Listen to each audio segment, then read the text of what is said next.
नमस्कार दोस्तों। झुकती है दुनिया झुकाने वाला चाहिए, ये अधूरा शायरी किसने कहा। देश में ये शायरी गूंज रहा है, पूरा तहलका मचा रखा है, मगर ये शायरी अधूरा है अभी तक।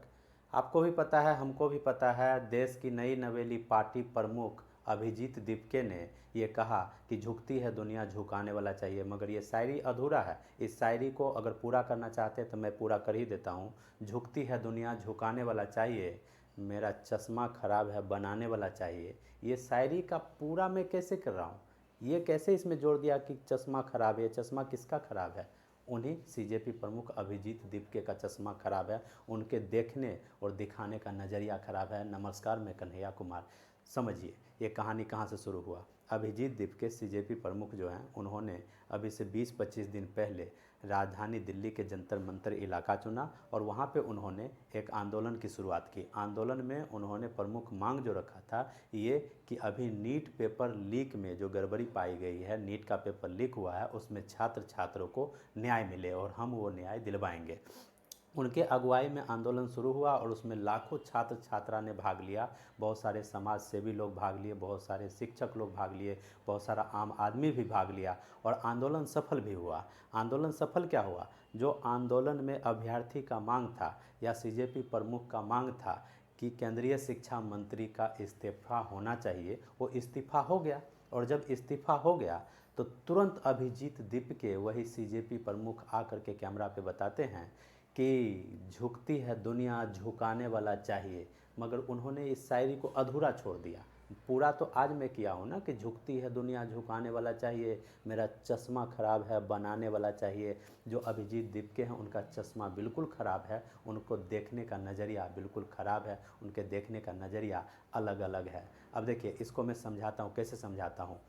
दिल्ली के जंतर मंतर पे आंदोलन कौन कर रहा था? नीट का छात्र छात्रा, नीट का अभ्यर्थी। अब इनका काला चिट्ठा तब खुला, इनका असली चेहरा सामने तब आया जब इसी तरह का जैन जी, इसी तरह का छात्र छात्रा देश के दूसरे कोने में यानी झारखंड के राजधानी रांची में भी आंदोलन करने लगे। और उनका आंदोलन और दिल्ली वाला जंतर मंतर का आंदोलन दोनों सेम है। दोनों में समानता क्या है उसको भी एक बार मैं आपको बता ही दूं। देखिए दिल्ली में जो आंदोलन हो रहा था उसका जो प्रमुख जड़ें थी आपको पता भी होगा, फिर से एक्सप्लेन कर देता हूँ।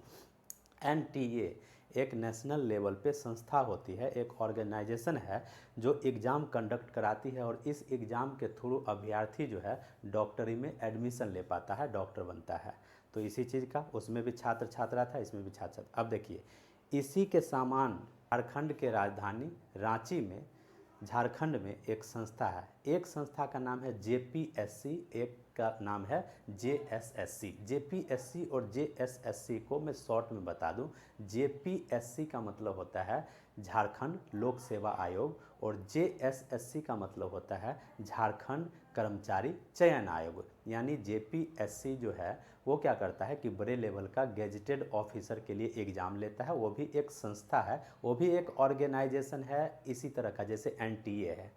और फिर जेएसएससी जो है वो भी एक ऑर्गेनाइजेशन है। वो किस तरह का एग्ज़ाम लेता है? वो लोअर ग्रेड का एग्ज़ाम लेता है, जैसे कि कोई एलडीसी बनता है, यूडीसी बनता है, कोई पुलिस कांस्टेबल बनता है, या छोटे लेवल का जो जॉब होता है उसका एग्ज़ाम कंडक्ट कराने के लिए जेएसएससी है। और जेपीएससी जो है वो बड़े लेवल का एग्ज़ाम कंडक्ट कराती है। कहाँ? झारखंड में। वो भी अपने देश का हिस्सा है, भारत का हिस्सा है, वो भी एक स्टेट है।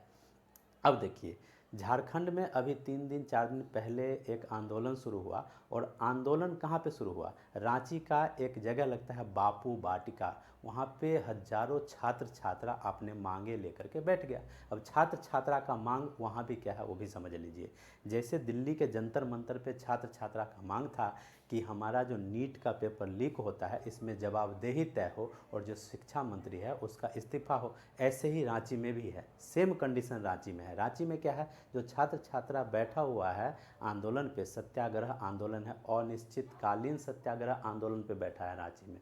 वहाँ पे छात्र छात्रा का मांग इतना ही है कि हमारे यहाँ जेपीएससी या जेएसएससी जो ये संस्था है, जो ये विभाग है, इसमें बार बार लापरवाही सामने आता है, बार बार धांधली सामने आता है। आमतौर पे कहें तो स्टूडेंट का कहना है कि वहाँ पे सीट बेच दी जाती है। स्टूडेंट का कहना है कि जो OMR सीट होता है जिस पे एग्ज़ाम देते हैं स्टूडेंट लोग, वो बदल दिया जाता है, उसमें असली नकली का खेल चलता है। यानी छात्र छात्रा का आरोप वही है रांची में भी जो आरोप दिल्ली के जंतर मंतर पे था। अब देखिए बात साफ हो गया आपको, छात्र छात्रा रांची में भी है, छात्र छात्रा दिल्ली के जंतर मंतर पे भी थे, वहाँ भी जैन जी थे, यहाँ भी जैन जी थे, वहाँ भी पढ़ाई से जुड़ा मामला था, यहाँ भी पढ़ाई से जुड़ा मामला था, वहाँ भी विद्यार्थी के भविष्य की बात है, यहाँ भी विद्यार्थी के भविष्य की बात थी।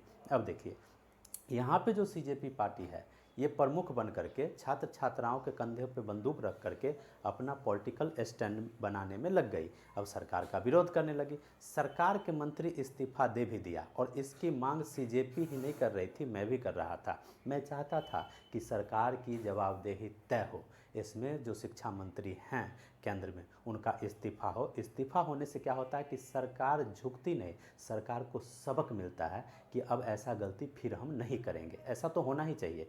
मगर ये जो CJP प्रमुख हैं या CJP पार्टी है, इनका नकाब अब खुलता हुआ नज़र आ रहा है ना, इनका असली चेहरा तो नज़र आ गया ना देश के सामने। अगर ये वाकई में छात्र छात्रा के हित के बात करने लायक होते, जब ये छात्र छात्राओं का मसीहा होते, जब ये जैन जी के लिए लड़ाई लड़ते रहते, तो आज दिल्ली के जंतर मंतर पे धरना प्रदर्शन खत्म है, आंदोलन खत्म है, तो ये रांची पहुंच जाते, रांची में उस छात्र छात्रा के साथ बैठते, वहाँ उनको न्याय दिलाते। यही तो नियम तो यही कहता है ना कि हम अगर रहनुमा बनते हैं, हम अगर किसी का मसीहा बनते हैं तो दिल से बनेंगे, दोहरा चरित्र तो नहीं रखेंगे ना। यहाँ पे बात साफ है कि दिल्ली के जंतर मंतर पर छात्र छात्रा का दुख था, पीड़ा था, वो महासागर के समान था, और रांची में जो छात्र छात्रा बैठा है उसका दुख और पीड़ा एक पोखरा का समान है, एक छोटा सा झील बन के रह जाता है। वो वहाँ पे CJP की नज़र नहीं जा रही है, किसी की नज़र नहीं जा रही है, देखता ही नहीं उसके तरफ। तो इससे साफ होता है कि जंतर मंतर पे जो आंदोलन चल रहा था उसमें CJP अपने आप को प्रमुख दिखा रही थी, छात्र छात्रा के नाम पे कंधे पे रख करके बंदूक चला रही थी, सिर्फ अपना पॉलिटिकल स्टैंड बनाने के लिए, अपना पहचान बनाने के लिए, ताकि बाद में राजनीति में आ सके, बाद में इलेक्शन लड़ सके। देखिए मैं बताता हूँ, जब यहाँ जंतर मंतर पे आंदोलन शुरू हुआ ना, तो सिर्फ CJP की बात नहीं करूँगा, वहाँ पे हज़ारों हमारे तरह यूट्यूबर्स थे, हज़ारों वहाँ पे सेलिब्रिटीज़ थे, वहाँ पे बहुत सारे मास्टर साहब थे, बहुत सारे लोग थे, वहाँ पे जाते थे, वहाँ पे समर्थन करते थे कि हम जीते हैं छात्र के लिए, मरते हैं छात्र के लिए, हम मर मिटेंगे छात्र के लिए, हम ये करेंगे वो करेंगे। देखिए उन लोगों का भी असली चेहरा सामने आ गया।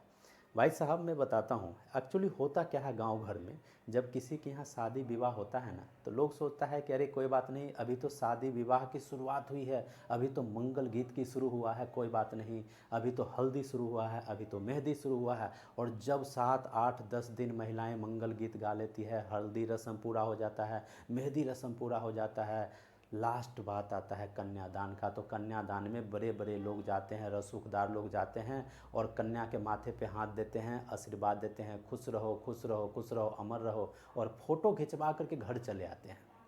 यानी उनका मकसद इतना ही होता है कि कोई बात नहीं, अभी तो शादी की शुरुआत है, अभी तो हल्दी का काम चलेगा, अभी तो मेहंदी का काम चलेगा, अभी तो मंगल गीत का काम चलेगा, वहाँ जाकर के काम काज करना है, वहाँ जाकर के शादी में हाथ बढ़ाना है। जब शादी अंतिम पीक पे आ जाएगा, यानी सिंदूर दान का समय आ जाएगा, तो जाएंगे और 2 4 10 फोटो खिंचवाएंगे और अपने इंस्टा पे और फेसबुक पे लगाएंगे, बस हो गया शादी, हम शादी में सम्मिलित हो गए।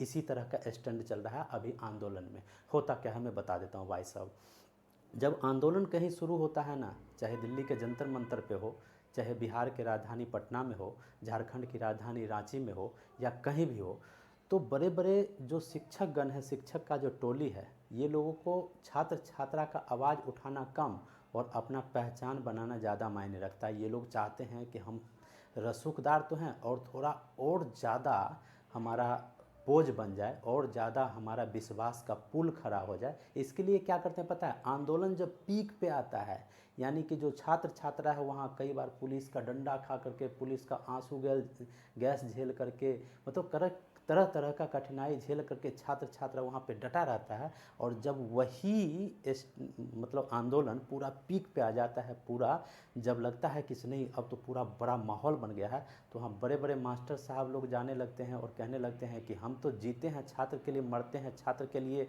मर मिटेंगे छात्र के लिए। और वहाँ जाते हैं और दो चार फोटो खिंचवाते हैं छात्र के साथ, वही बर्गर समोसा खाते हैं और अपने इंस्टीट्यूट में चले जाते हैं। मैं कहता हूँ खबरदार रहिए आप ऐसे शिक्षक से, आप खबरदार रहिए ऐसे नेताजी से भी, कि बाद में जब पीक पे आ जाता है आपका आंदोलन, तब वो जाते हैं आपके साथ फ़ोटो खिंचवाते हैं।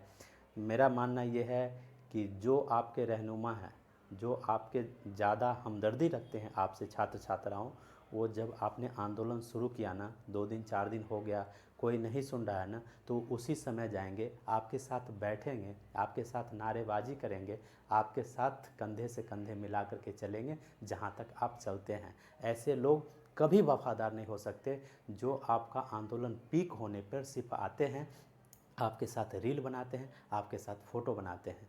फिलहाल इस खबर में इतना ही। आगे जो कुछ अपडेट होगा रांची वाला आंदोलन का, वो भी मैं आपको बताऊंगा।